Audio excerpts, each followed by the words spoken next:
보통 파워라고 얘기하면 전류하고 전압의 곱을 나타냅니다. 그죠? 전압의 단위가 줄 퍼 쿨롬의 단위를 가지고 있고요. 전류의 단위가 쿨롬 퍼 세크의 단위를 가지고 있어요. 그래서 두 개를 곱하면 줄 퍼 세크, 이게 와트 단위죠. 그래서 이게 파워가 됩니다. 파워. 칩에 파워가 소모가 되게 되면 저게 열을 발생시킵니다. 전력이 들어가기 때문에. 그래서 그게 문제가 되기 때문에 전력 소모를 줄이는 게 이슈입니다. 근데 전력 소모하고 뭐와 관계가 있느냐 하면 회로의 속도하고 관계가 있어요. 그 트레이드오프 관계를 이해하는 겁니다. 빨리 구동을 시키려면 전력 소모가 증가를 해요. 대신에 좀 느리게 가면 속도가 느린 대신에 전력을 작게 먹을 수 있는 여지들이 생겨납니다. 그 관계를 알아보려고 하는데, 여기 보시면 에너지라고 얘기하면 시간에 대해서 전력을 적분을 하게 되면 줄 단위가 나오겠죠. 이게 세크가 있으니까요.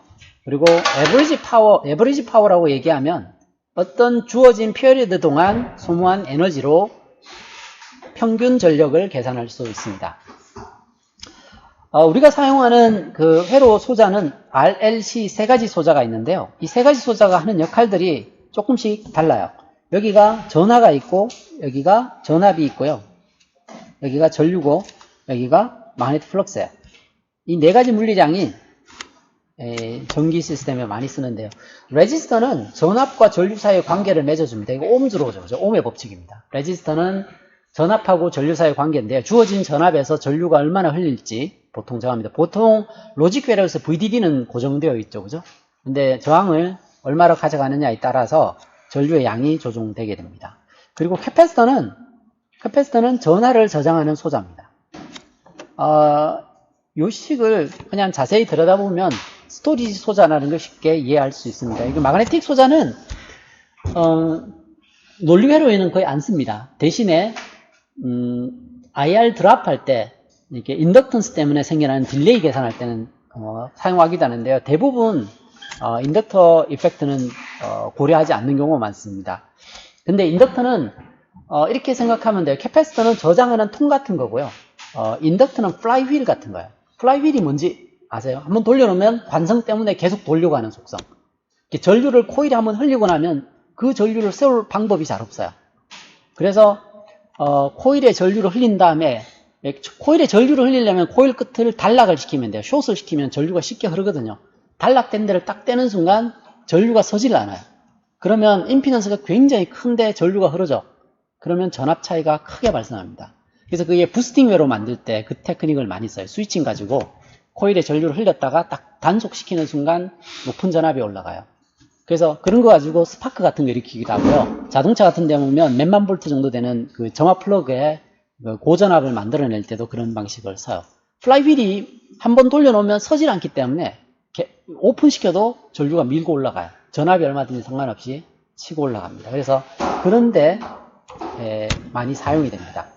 자, 그리고 여기에 보시면 캐패시터의 모델이 있는데, 캐패시터 양단 전압이 VC라고 하면 캐패시터 용량이 C. 그러면 저희들이 전하를 적을 때 이렇게 적습니다. C 곱하기 VC.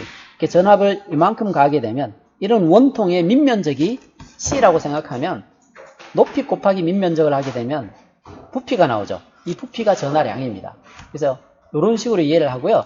그리고 캐패시터는 걸 수 있는 최대 전압, 이걸 이제 캐패시터의 내압이라고 얘기하는데요. 이게 정해져 있습니다. 그 이야기는 뭐냐면 이 높이에 한계가 있기 때문에 저장할 수 있는 최대 전하량이 정해져 있어요.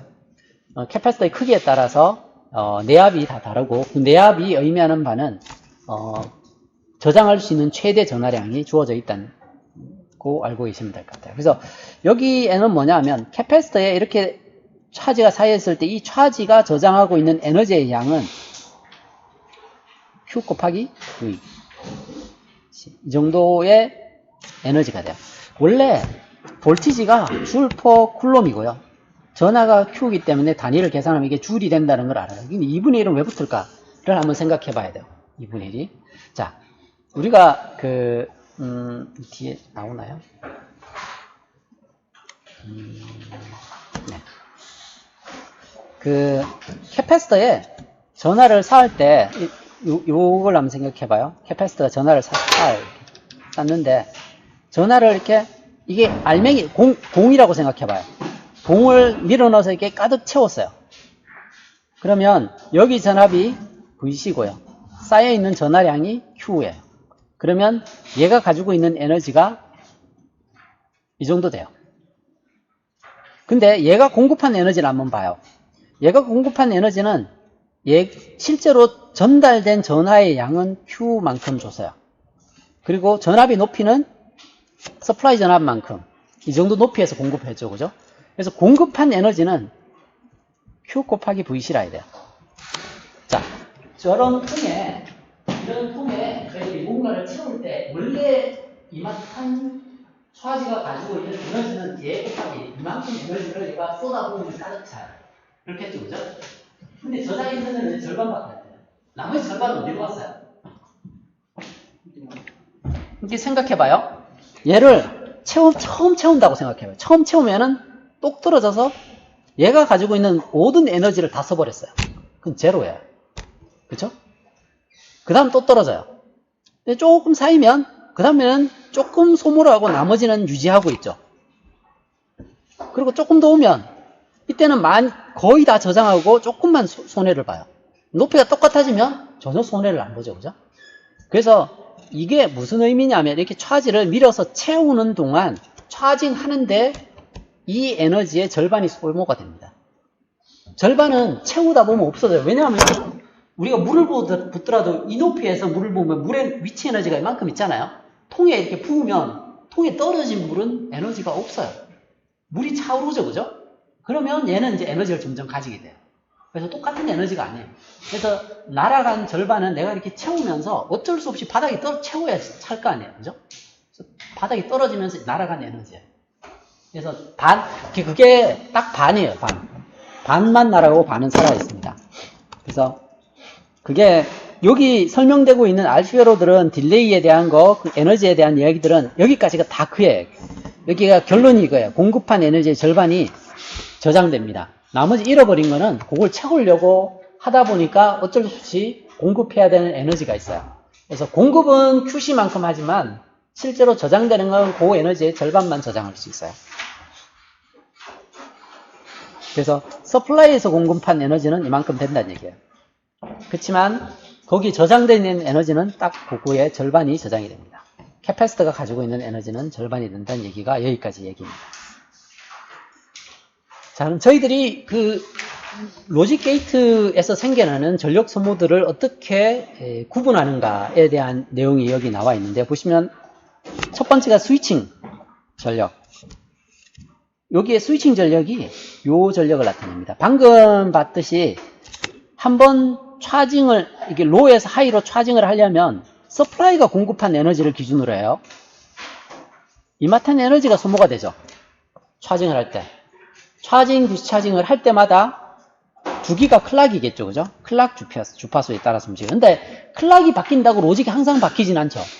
바뀔 수도 있고 안 바뀔 수도 있어요. 확률적으로 떨어집니다. 그걸 액티비티 팩터라고 그래요. 여기 보면 이게 액티비티 팩터, 이게 클락 속도, 이게 한번 차징할 때 서플라이가 공급해야 될 에너지, 이렇게 돼 있어요. 그러면 서플라이 입장에서는 이 정도의 파워를 소모합니다. 단위는 보면 이게 줄이고요. 확률은 단위가 없고요. 클락은 원 오브 세크죠. 그죠? 그래서 이게 와트 단위를 가지고 있어요. 그래서 스위칭 파워는 게이트의 출력을 차징 시키는데 들어가는 에너지인데, 클락이 차징, 디스차징을 계속 반복하니까 그 주기를 클락이라고 정의하고요. 그리고 그 로직 게이트가 로직이 변할 때만 차징, 디스차징이 일어나죠. 그죠? 그 변할 확률을 나타내는 게 액티비티 팩터예요. 얼마나 자주 변할지. 두 번째 여기 보면 숏서킷 파워가 다이내믹 파워에 포함이 됩니다. 다이내믹 파워는 스위칭 파워와 숏서킷 파워 디스페이션 두 가지인데요. 이 숏서킷 파워 디스페이션은 저희들이 CMOS가 로직이 풀업 쪽하고 풀다운 쪽 스위치가 두 개가 붙어 있어요. 그러면 입력 전압이 있고 여기 출력 전압이 있는데, 입력이 로에서부터 하이로 이렇게 트랜지션을 하다 보면 이때는 얘가 끊어져 있고 얘가 켜져 있어요. 오케이. 전력 소모가 안 일어나요. VDD 그라운드가 분리가 돼 있어요. 두 번째로 만약에 VDD에 있다면, 여기 있다면 얘가 꺼지고 얘가 켜져요. 그래도 위에가 꺼져 있으니까 VDD 그라운드가 분리가 돼 있죠. 그죠? 자, 문제는 이 트랜지션 구간이에요. 이 트랜지션 구간. 이 동안은 얘도 살짝 켜져 있고 얘도 살짝 켜져 있어요. 그러면 켜져 있는 저항이 좀 다르긴 하지만 어쨌거나 VDD에서 그라운드로 전류가 새겠죠. 그죠? 그 순간에 새게 됩니다. 저 새는 것 때문에 생겨나는 전력 소모, 이 리키지, 커런트 곱하기 VDD를 하게 되면 이게 숏서킷 파워 디스페이션입니다. 숏서킷 파워 디스페이션을 줄이려면 어떻게 될까요?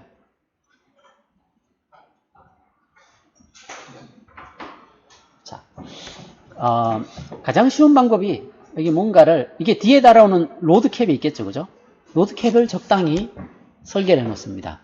그럼 어떤 일이 일어나느냐 하면, 지금,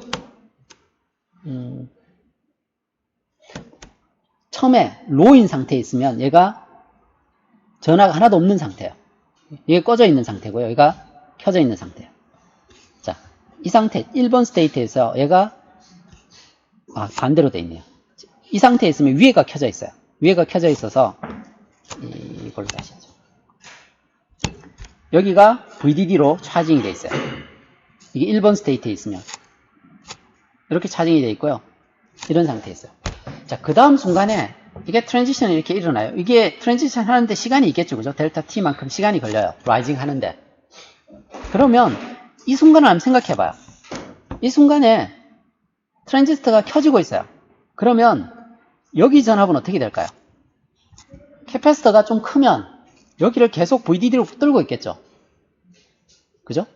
자, 그러면 서플라이 입장에서 생각해 봐요. 서플라이 입장에서 지금 이렇게 올라온다는 얘기는 얘가 끊어지면서 얘가 켜지는 거죠. 그죠? 맞나요? 자, 근데 얘가 여기를 유지시켜주고 있어요. 그러면 얘도 살짝 켜지고 얘도 살짝 켜지는 순간 여기를 하죠. 얘도 켜져 있고 얘도 켜져 있는데 여기 전압이 VDD랑 비슷해요. 여기 전류를 공급해야 될까요? 안 해도 되죠. 얘가 천천히 변해요. 근데 얘가 전압이 떨어지면 이제 여기 공급을 해야 되겠죠. 여기 전압 차이가 발생하니까. 근데 떨어질 때쯤 되면 이미 올라와 있어요. 꺼져 버렸어요. 그러면 숏서킷 파워 디스페이션이 없어지겠죠. 이해가 되나요? 이게 캐패시터를 좀 충분히 크게 달아주면 얘가 스위치가 변하는 동안 전압을 안 변화시키죠. 전압을 그냥 가만히 유지시켜주죠. 그러면 얘가 살짝 켜졌다 해서 전압 차이가 발생을 안 하죠. 스위치가 켜져도. 그럼 서플라이는 전류를 공급할 이유가 없어요. 전압 차이가 발생하니까. 그럼 서플라이 체에서 손해본 게 없어요. 뭘 손해보느냐 하면 이걸 큰 거다면 딜레이가 늘어나죠. 그래서 고민을 해야 돼요. 그걸 로딩을 얼마 정도 할 건지. 그래서 일반적으로 저희들이 룰로 가지고 있는 스위칭 파워, 다이내믹 파워의 한 10% 정도가 발생할 수 있을 때까지 제를 줄여놓습니다. 그럼 숏서킷은 발생을 하더라도 얘가 도미넌트하게 발생하겠죠. 그래서 보통은 얘의 한 10% 정도 생기는 정도를 가이드라인에 놓쳐요. 숏서킷으로 버리는 전력은 얘의 10%. 10%는 뭐냐 하면 원 오더 차이예요. 그 이야기는 뭐냐 하면 이거 고려하지 않겠다는 거예요. 그렇게 해놓고.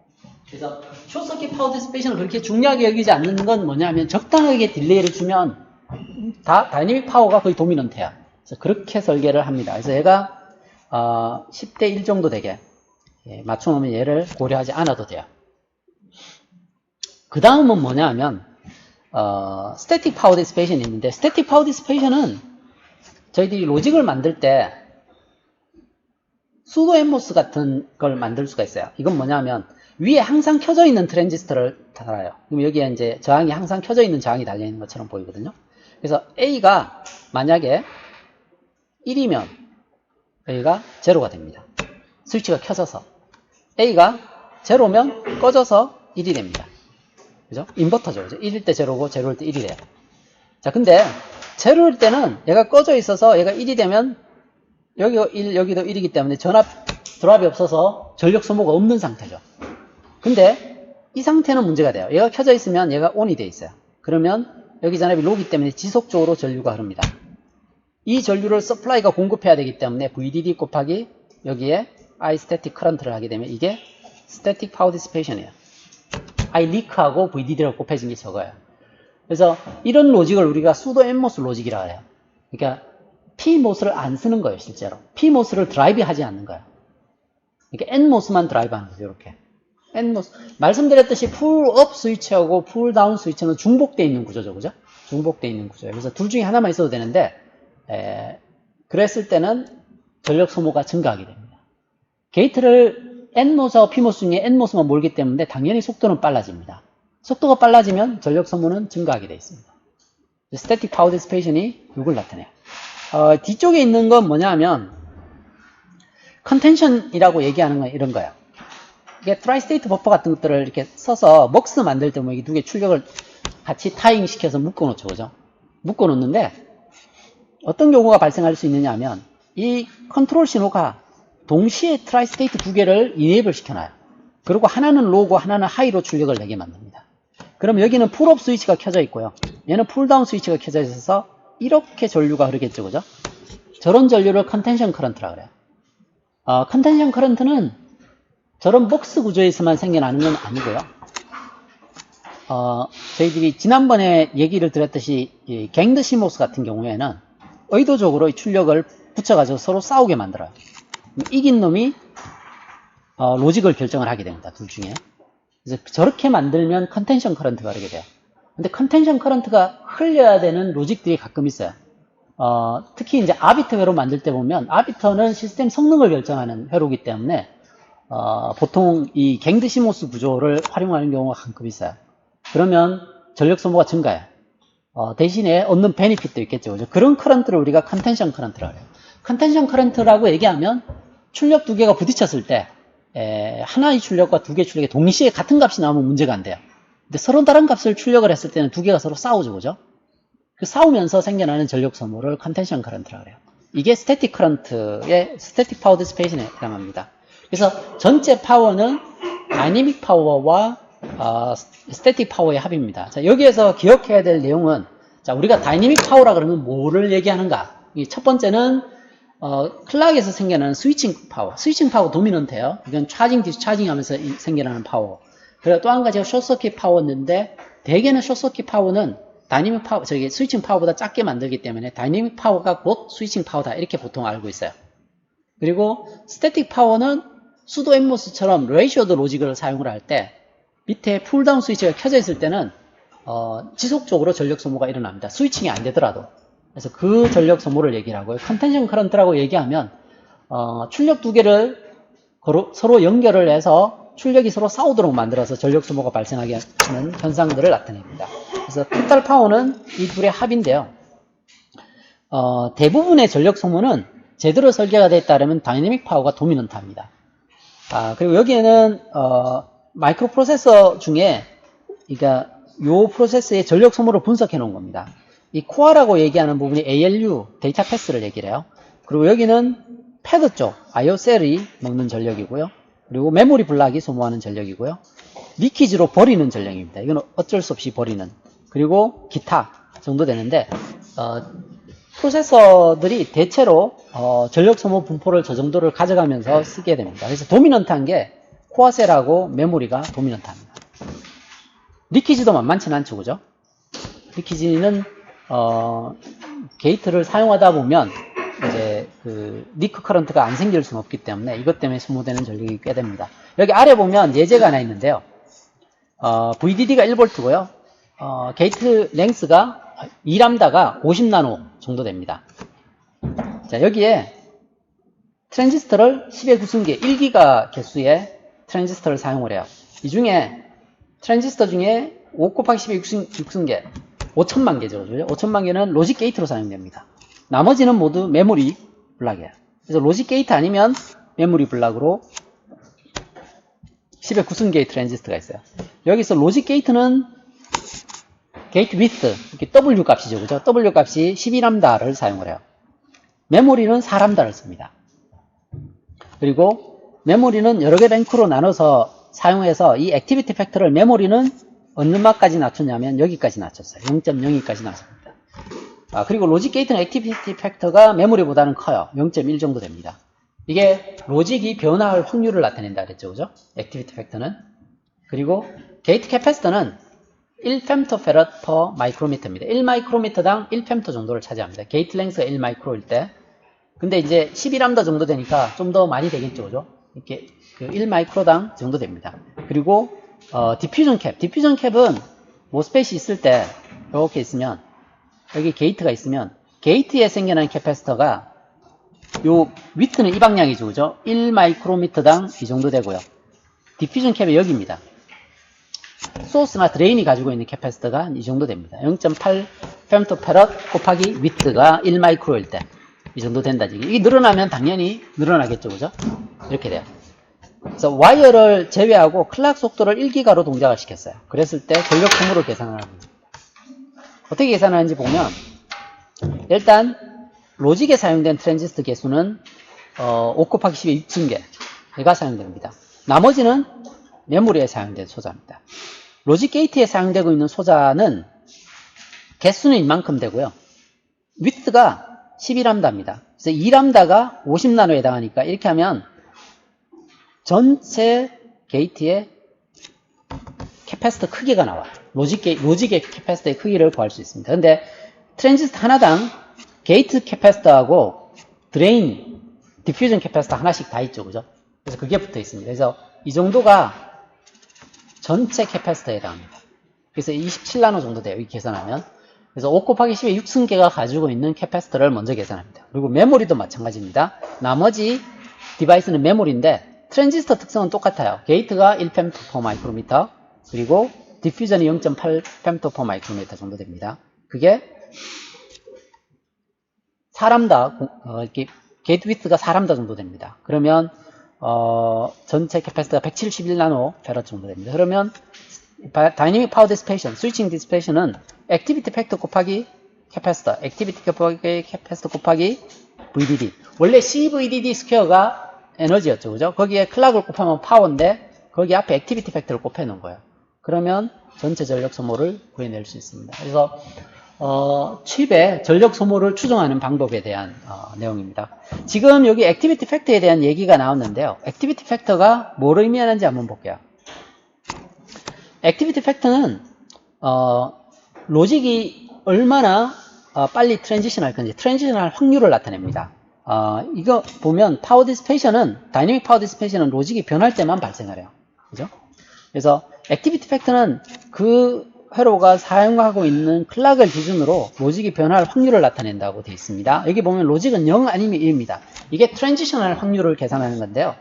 어떤 노드가, i번째 노드가 1일 확률을 우리가 pi라고 정의하면 제로일 확률은 이렇게 주어집니다. 그러면 노드의 액티비티 팩터는 1이었다가 그 다음 스테이트가 제로가 되면 되니까 액티비티 팩터는 이렇게 정의할 수 있습니다. 로직이 1일 확률과 제로일 확률을 곱하게 되면 트랜지션할 확률이 나와요. 제로였다가 1이 될 확률이니까, 그죠? 그래서 이게 액티비티 팩터를 정의합니다.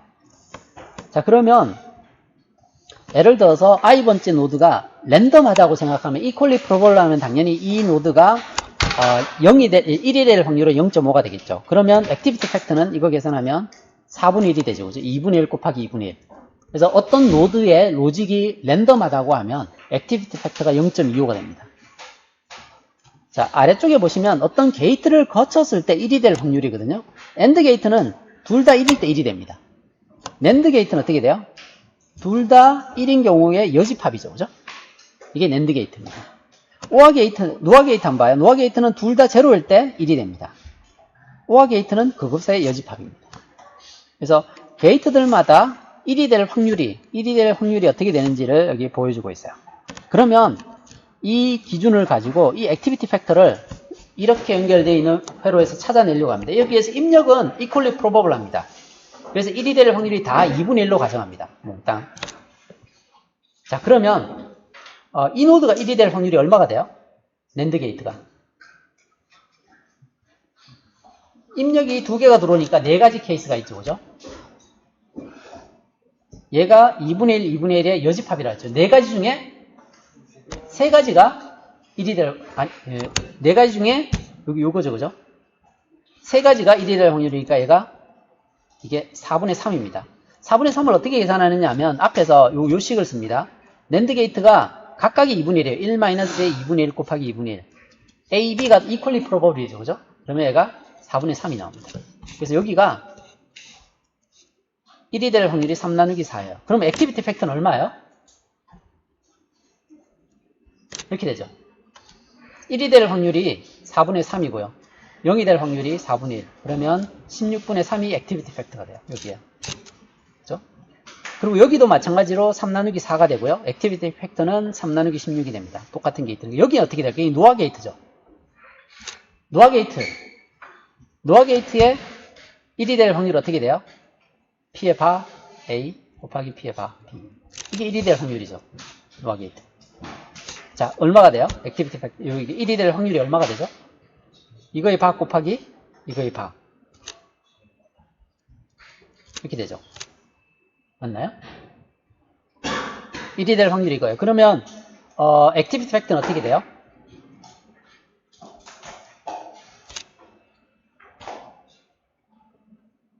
잘못했었네요. 16분의 1. 16분의 1이 맞나요? 1이 될 확률, 1이 될 확률이니까 바에 하면 16분의 1, 16분의 1, 4분의 1, 4분의 1이죠. 왜 헷갈리지? 16분의 1이 되고요. 여기가 액티비티 팩터가 그래서 16분의 1 곱하기 16분의 15. 그래서 16 곱하면 256분의 15인가요? 8승, 2의 8승 맞죠? 256이죠. 256분의 15 이렇게 나와요. 자, 여기 한번 봐요. 여기는 어떻게 될까요? 얘가 앞에서 계산한 것처럼 3 나누기 4예요. 액티비티 팩터는 16분의 3이겠죠. 여기는 어떻게 될까요? 인버팅을 거치고 나면 이거에 바겠죠. 그죠?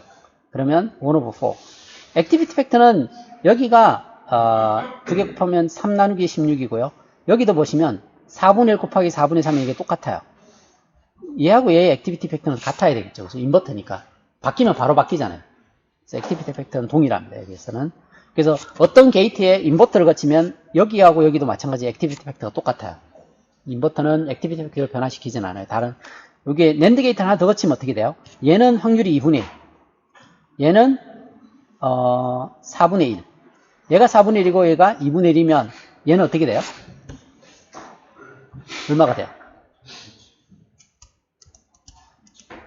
1 빼기 PA 곱하기 PB. 그쵸? 요거죠. 이렇게 찾아야죠. 그럼 얼마가 돼요? 8분의 1에서 1 빼면 7 나누기 8 이렇게 되죠. 그러면 88, 64분의 7 이렇게 나오겠죠. 그렇게 찾으면 각 게이트의 액티비티 팩터들이 나와요. 그 액티비티 팩터들이 파워 디스페이션을 할 때 스위칭 파워 디스페이션에 어느 정도 영향을 미칠지를 정하는 팩터로 사용이 됩니다. 그래서 게이트 안에서 액티비티 팩터를 어떻게 찾아내는지에 대한 이야기고요. 그래서 그 시납시스 같은 툴 중에 프라임 파워라는 게 있어요. 로직 게이트의 전력 소모 예측할 때 저 랜덤 특성을 이용을 해서 게이트의 전력 소모를 추정하게 됩니다.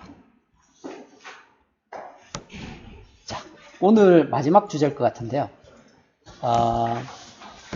게이트를 설계할 때 두 가지 관점이 있다 그랬죠. 그죠? 전력 소모를 줄이는 관점이 있고요. 속도를 높이는 관점 두 가지가 있어요.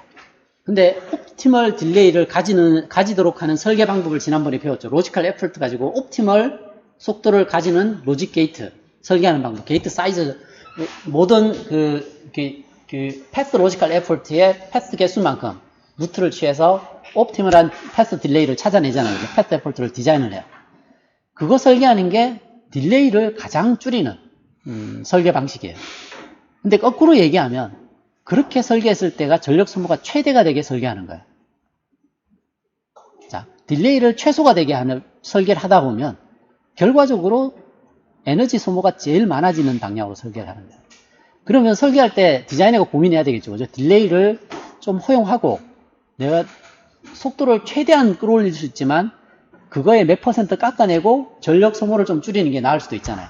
그 트레이드 오프에 대한 이야기를 하고 있는 게 이 내용입니다. 그래서 실제로 설계할 때도 최적 딜레이를 맞춰버리면 전력 소모가 너무 커져서 문제가 돼요. 근데 조금만 손해보면 시간에서 조금만 손해보면 에너지는 급격하게 떨어져요.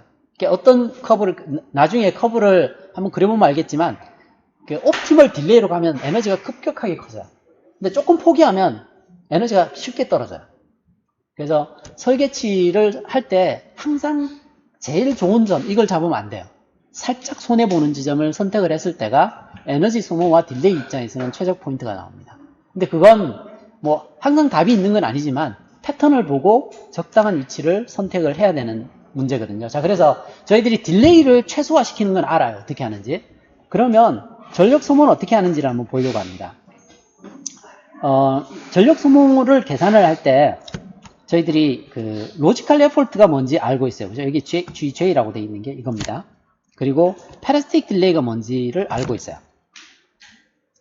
이 그 팬하우스는 로지컬 에포트는 어떻게 되느냐면 실제 어떤 입력 캐패시턴스를 3C로 나눴을 때의 값입니다. 3C는 뭐냐 하면 유닛 인버터의 입력 캐패시턴스가 3C예요. 얘는 뭘 나타내느냐 하면 패러스틱 캐패시터를 3C로 나눈 걸 PI라고 얘기해요. 레지스터는 어차피 R로 똑같거든요. 그래서 이 값을 나타냅니다. 그래서 3C를 나눠주기 위해서 여기 3C를 묶어냈어요. 3C VDD 스퀘어. 그러면 어떻게 보면 3C VDD 스퀘어는 유닛 인버터의 전력 소모에 해당하겠죠. 그죠? 캐패시터로 환산을 하면. 액티비티 팩터는 구할 때 이렇게 들어가는 건 이제 오케이. 그렇게 들어갈 거예요. 그리고 여기 보시면 와이어가 있는데 와이어는 인터커넥션 할 때 와이어입니다. 그걸 똑같이 3C로 나누면 노멀라이즈 된 여기 뒤에 있는 단위들은 단위가 노멀라이즈 돼 있죠. 그죠? 그걸 여기가 에너지 단위예요. 에너지가 곱해지는 텀이에요. 여기에서는 뭐냐면 그 게이트의 사이즈를 이렇게 정해놨습니다. 게이트의 사이즈를. 그래서 그 게이트의 사이즈를 얼마를 가지고 있느냐에 따라서 이 전체 캐패시터 양을 추정을 내는 식입니다. 자, 여기에서 우리가 이게 이제 게이트 사이즈를 나타내거든요. XI, XJ라고 되어 있는 게 게이트의 크기를 나타내는데 그 크기를 어떻게 조정했을 때 이가 미니멈이 되는가? 이게 퀘스천입니다. 어떻게 해야지 저기를 최적화할 수 있는가? 자, 아래쪽에 보면 에너지 딜레이식을 적어 놓은 게 있는데 여기에서 X라고 되어 있는 부분은 뭐냐 하면 원래 게이트의 입력 캐패시턴스의 몇 배 정도 되는가? 이걸 나타낸다고 보시면 돼요. 그래서 여기에 1이라고 적어놨죠. 그죠? 1이라고 적어놨는데 우리가 인버터를 적을 때 보통 적는 방법이 두 가지가 있어요. 3이라고 적기도 하고 1 이렇게 적기도 합니다. 이건 뭐냐면 유닛 인버터가 3C의 캐패시터를 가지고 있어요. 회로로 그리면 2짜리하고 1짜리. 그래서 입력 캐패시터를 적으면 이게 3C이기 때문에 3이라고 적기도 하고 이게 유닛 인버터니까 그냥 X1이라고 적기도 합니다. 무슨 얘기인지 아시겠죠? 이렇게 적을 수도 있고 이렇게 적을 수도 있어요. 지금은 유닛 인버터의 몇 배짜리인지 왜냐하면 지금 3C로 노멀라이즈를 한 상태거든요. 그래서 3C의 몇 배인지를 나타낸다고 보시면 돼요. 여기 있는 숫자가 3C의 몇 배인지를 나타내는데 여기는 3C의 한 배짜리라고 보시면 돼요. 두 배짜리, 이게 X2배, X3배, X4, X 이렇게 돼 있다고 보시면 됩니다. 자, 그래서 여기에서 일단 저희들이 딜레이하고 에너지의 트레이드오프를 구하기 위해서 여기까지의 최적의 딜레이를 설계하는 방법을 계산해 봅니다. 먼저 G값, Path Logical Effort. 여기 Logical Effort 1, NAND 게이트 3분의 4, NOA 3. NOA 3가 3분의 7 되는 거 머리에 떠오르나요? 3분의 7. 1하고 6 이렇게 돼요. 3개가 쌓이기 때문에 위에 3분의 R씩이라 해야 되죠. 그죠? 2가 R인데 3분의 R이 되려면 6, 6, 6 이렇게 되죠. 그죠?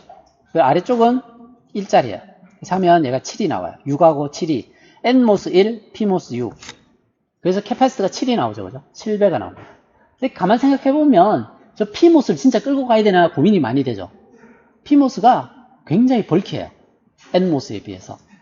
그래서 그걸 없애면 좋겠는데 없애는 방법이 아까 보내봤듯이 여기를 그냥 저항을 다는 방법 뭐 이런 게 있었죠. 그죠? 전력 소모가 증가하는 방향으로 가요. 어쨌거나 전력 소모가 증가해요. 자, 지금 문제가 된 건 이게 7이 되니까 이게 로지컬 에포트가 3분의 7이 나옵니다. 30분의 7C 이렇게 되죠. 그죠? 그리고 마지막은 1입니다. 자, 이게 로지컬 에포트입니다. 브랜칭 팩터 계산을 해요. 브랜칭 팩터는 어디서 브랜치가 일어나는지 보면 먼저 여기서 브랜치가 일어나요. 그 브랜치가 온 패스가 이쪽입니다. 오프 패스가 여기죠. 그죠? 온 패스가 4. 이게 요게 NMOS가 입력 캐패시턴스가 4C에 해당해요. 4가 나와요. 근데 X2배 되니까 4X2 정도가 돼요. 2인풋 낸드 게이트의 구조가 PMOS가 이렇게 생겼죠. 이렇게 생겼는데 PMOS 사이즈가 2고요. NMOS 사이즈가 2죠. 그럼 4가 나오죠. 그걸 x 2배 크게 만든 거예요. 그러면 4x2가 되죠. 얘는 어떻게 돼요? 얘는 5x3가 됩니다. 노아 2 생각해보면 위로 4, 밑으로 1 이렇게 돼요. 5가 나오죠. 그래서 이게 브랜칭 팩터, 여기에 브랜칭 팩터야. 그리고 또 한 군데 더 브랜칭을 하는데 여기서 브랜칭을 해요. 이 브랜칭 팩터는 이 x5하고 이게 유닛 인버터가 캐패스가 3이죠, 그죠? 근데 x5에 했기 때문에 3x5가 되고요. 오프 패스가 10 정도 됩니다. 10C 정도 돼요. 이게 브랜칭 팩터고요. 팬아웃은 어떻게 돼요? 여기 1이고 여기가 12유닛입니다. 이게 팬아웃입니다. 그죠? 그럼 GBH 계산하게 되면 패스 로지컬 에포트를 구할 수 있어요. 이렇게 좋아져요. 패스 로지컬 에포트를 자세히 보시면 이건 x2, x3 그리고 x5 이거에 대한 변수예요. 자, 그리고 여기에 보시면 여기 타이포가 하나 있는데요. 1 더하기 2 더하기 3 더하기 1을 하면 얼마가 나와요? 7이죠. 여기 잘못 계산했어요. 네. 그러면 딜레이가 여기 7이 나와요. 이렇게. 자, 여기까지 딱 했을 때 이 딜레이가 얼마 나올 것 같아요? 옵티멀을 하면 이 패스의 딜레이가 얼마 나오는 옵티멀이에요? 이게 얼마가 해야 돼요? 지난 시간에 계시겠잖아요. 옵티멀 딜레이 하려면 100% 딜레이. 이 살아야 된다. 옵티멀 딜레이는 살아야 된다.